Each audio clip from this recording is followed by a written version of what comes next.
ایک کے بعد ایک پریس کانفرنسز اور پارٹی رہنماؤں کا سیاست یا پارٹی چھوڑنے کے اعلان نے پاکستان تحریک انصاف کے لیے مشکل صورتحال پیدا کی ہے۔ یہ صورتحال ان سوالات کو جنم دیتی ہے کہ کیا پی ٹی آئی اپنا تمام ووٹ بینک کھو دے گی؟ اس صورتحال کا سب سے زیادہ فائدہ کس کو ہو رہا ہے؟ اور پاکستان کا موجودہ سیاسی، معاشی اور سیکیورٹی بحران کتنا خطرناک ہے؟ یہ بات صحیح ہے کہ جو کچھ آج کل پی ٹی آئی کے ساتھ ہو رہا ہے وہ پہلی دفعہ سیاسی جماعتوں کے ساتھ نہیں ہوا ہے۔ تو یہ اس قسم کی سیاسی جماعتوں کے ساتھ جو ہوتا رہا ہے اسی کا ہم دیکھتے ہیں کنٹینیویشن جو ہے وہ آج پی ٹی آئی کے ساتھ ہے۔ جو یہ بات بہت واضح ہے کہ پی ٹی آئی کا ایک جس کو کہہ سکتے ہیں کہ جو اس کا پراپ کیا تھا یا اس کا وجود بھی تھا وہ ایک حد تک پہلے آپ کے اسٹیبلشمنٹ کے مرہون منت تھا۔ یہ چیزیں سب کو اندازہ ہے جو حکومت رہی تھی پی ٹی آئی کی وہ بھی ایک ہائیبرڈ تھی۔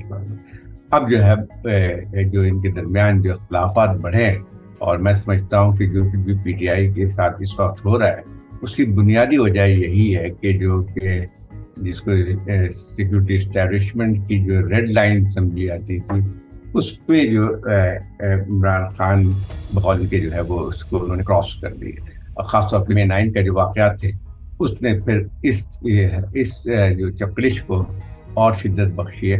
اور اب ہم دیکھ رہے ہیں کہ پھر جس کو کہتے ہیں نا کہ اب جو ہے امپائر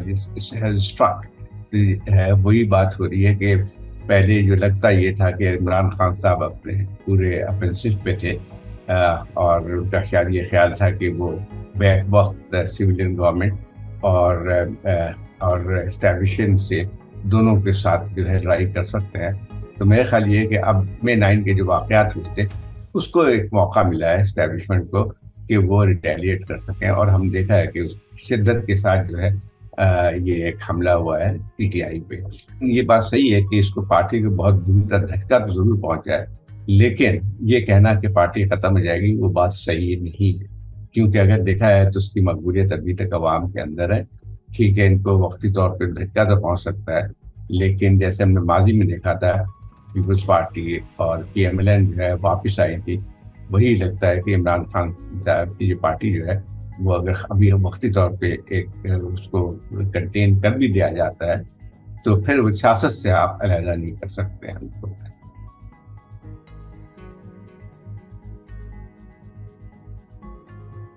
یہ بات صحیح ہے کہ جو ہماری سیاسی جماعتیں جو ہیں وہ نہ کبھی تاریخ سے حصہ سمجھتی ہیں۔ عمران خان نے وہی حرکت کی تھی جو ان کے خلاف جو اپوزیشن تھی اس وقت، اس کے لوگوں کو جو ہے جیلوں میں ڈالا تھا، وہ چاہتے تھے کہ وہ قابو کیا جائے، لیکن اب جو ہے وہی صورتحال ان کو نظر آتی ہے کہ اب پی ڈی ایم کی ہے وہ بھی تقریباً وہی طریقہ استعمال کر رہی ہے۔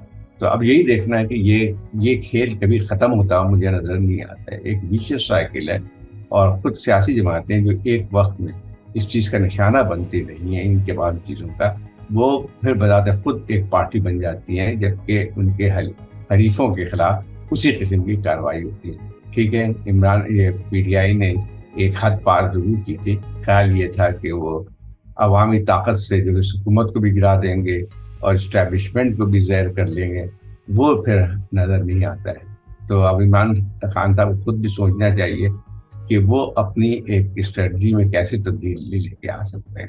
ان کو ایک بات سمجھنی چاہیے کہ ان کو واپس اگر لانا ہے اقتدار میں اپنے آپ کو تو اسی وقت ممکن ہے کہ ڈیموکریٹک پروسیس جاری رہے۔ عمران خان صاحب کی سب سے بڑی جو ایک لحاظ سے جس کو کہتے ہیں غلطی کہہ لیں یا جو ہے کہ انہوں نے ان کی سیاست کی وجہ سے ایک ڈیموکریٹک جو پروسیس تھا اس کو بہت زیادہ کمزور کیا انہوں نے۔ نہ وہ سیاسی پارٹیوں سے بات چیت کرنے کے تیار تھے، نہ ہی وہ پارلیمنٹ میں بیٹھنے کے تیار تھے۔ تو ان کو اب سوچنا چاہیے کہ جو ہے وہ کوئی اس طریقے سے اقتدار میں نہیں آ سکتے ہیں کہ وہ سمجھتے ہیں کہ جو عوامی بغاوت کے نتیجے میں ان کو لے آیا جائے گا۔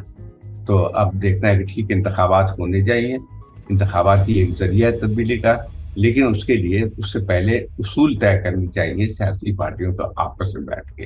عمران خان صاحب کی کوشش بھی یہی ہونی چاہیے کہ بیٹھ کے آپ مذاکرات کریں اور کوئی ایسا لائحہ بنائیں تاکہ جو آئندہ انتخابات ہوں وہ نہ صرف فیئر اینڈ فری ہوں بلکہ پھر اس کو لوگ تسلیم بھی کریں۔ تو میرے خیال یہ بہت ضروری ہے اگر پروسیس کو آگے بڑھانا چاہتے ہیں. اگر ابھی بھی عمران خان صرف ایک محض آرائی کی سیاست کرنا چاہتے ہیں تو پھر ان کا مستقبل تاریخ ہوگا. نہ صرف ان کا مستقبل تاریخ ہوگا بلکہ ملک کی جمہوری جو پروسیس ہے اس کو ایک بے تحاشا نقصان پہنچے گا.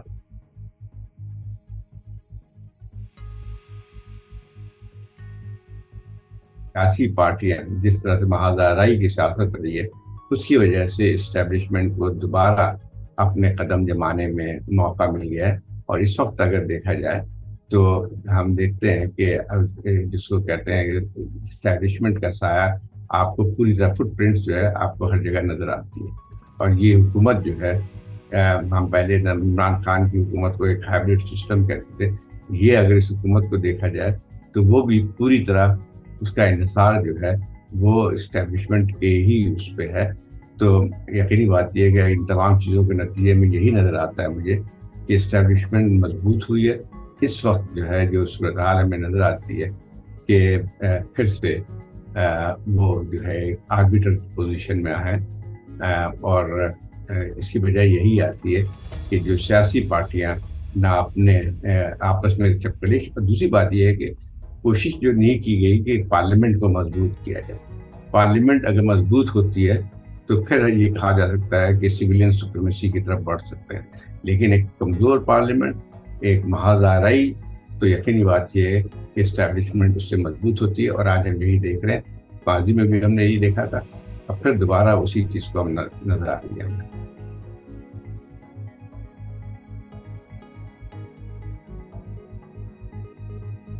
بات بالکل صحیح ہے کہ جو ہے جہاں تک سیاسی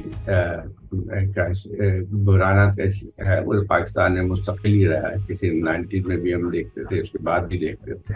لیکن آج جو صورتحال ہے وہ اس سے زیادہ اس لیے مختلف ہے، زیادہ خطرناک اس لیے بھی ہے کہ صرف ایک کرائسس نہیں ہے. صرف یہاں پہ سیاسی پولیٹیکل کرائسس صرف نہیں ہے، بلکہ آپ کو اس وقت جو سامنا کرنا پڑ رہا ہے ملک کو، اس میں معاشی صورتحال خراب سے خراب تر ہوتی جا رہی ہے. ایک ڈیفالٹ کے جو ہے وہ صورتحال سے بہت قریب ہے. اس کے بعد جو ہے ملک کے اندر جو ہے وہ ایک دہشت گردی کی ایک نئی پیداوی ہوئی ہے. ہر روز آپ دیکھیں تو آپ کے جوان اور آفیسر جو ہے وہ شہید ہو رہے ہیں. تو یہ جو ہے صورتحال ایک جنگ کی صورتحال ہمیں نظر آتی ہے. تو یہ اگر دیکھا جائے تو یہ پاکستان ملٹی جو ہے کرائسس، آپ کے پولی کرائسس جس کو کہتے ہیں، اس کا شکار ہے. اور وہی بات آتی ہے کہ جس کو ہم کہہ سکتے ہیں کہ اسٹیٹ، اس کے علاوہ ایک اور جو بہت بڑا مسئلہ اس وقت آتا ہے جس نے پوری آپ کے ملک کی بنیاد ہلا کے رکھ دی ہے، وہ انسٹیٹیوشنس کے درمیان تنازعات جو ہیں وہ بھی بڑھ رہے ہیں. مثلاً یہ ہے کہ ایک طرف تو عمران خان کا جو ہے وہ اسٹیبلشمنٹ کے ساتھ ہے، دوسری طرف ہم دیکھتے ہیں اس حکومت کا نے جو ہے باقاعدہ ایک لڑائی ہو رہی ہے جوڈیشری کے ساتھ. پھر جوڈیشری کے اندر بھی اپنے مسائل موجود ہیں. تو یہ ایک ایسا پورا بحران ہے جس کے اگر یہی صورتحال رہتی ہے تو پاکستان کی اپنی بقا کو بہت بڑا خطرہ ہے. صرف جمہوریت کی بات نہیں ہے، جمہوریت سے بہت چیزیں کمزور تو ہو چکی ہے، لیکن اگر یہ جس طرح سے اداروں کے درمیان ایک لحاظ سے جو لڑائی ہے اور ودن جو ہے ان کے انسٹیٹیوشن جو تنازعات کھڑے ہو رہے ہیں، پھر یہ ہے کہ جیسے حکومت جو ہے باضابطہ طور پہ دھمکی دیتی ہے کہ چیف جسٹس کو چھوڑ دینا چاہیے، ان کو ہٹا دینا چاہیے. تو یہ صورتحال جو ہے بہت ہی زیادہ خطرناک ہے. تو آپ اس کو کس طرح سمجھ سکتے ہیں؟ آپ ادارے بھی ایک طرف آپس میں ان کی لڑائی ہے، اس کے بعد جو ہے آپ کو معاشی صورتحال کا بھی سامنا کرنا پڑ رہا ہے، آپ کی دہشت گردی کے سامنا ہے، اور سب سے بنیادی چیز یہ ہے کہ آپ کی ایک سیاسی طور پہ آپ کا غیر مستحکم آپ کی صورتحال ہے. تو ان سب چیزوں کو دیکھا جائے تو جو ہے پاکستان کو سنگین خطرات کا سامنا پڑ رہا ہے. اور اس کو کیسے حل کیا جائے گا؟ یہ صرف سیاستدان آپس میں بیٹھ کے اور اگر گریوٹی آف سچویشن کو سمجھتے ہیں تو حل کیا جا سکتا ہے. اس کو باہر سے جو ہے حل نہیں کیا جا سکتا ہے. اور میرا خیال یہ کہ اگر ابھی بھی عقل کے ناخن نہیں لیتے ہیں سب جماعتیں، ساری پارٹیاں، سارے اسٹیک ہولڈر، تو پھر پتہ نہیں ملک کے ساتھ کیا ہوگا. مزید نیوز اپڈیٹس اور ڈیجیٹل سٹوریز کے لیے سبسکرائب کریں ڈان نیوز پاکستان.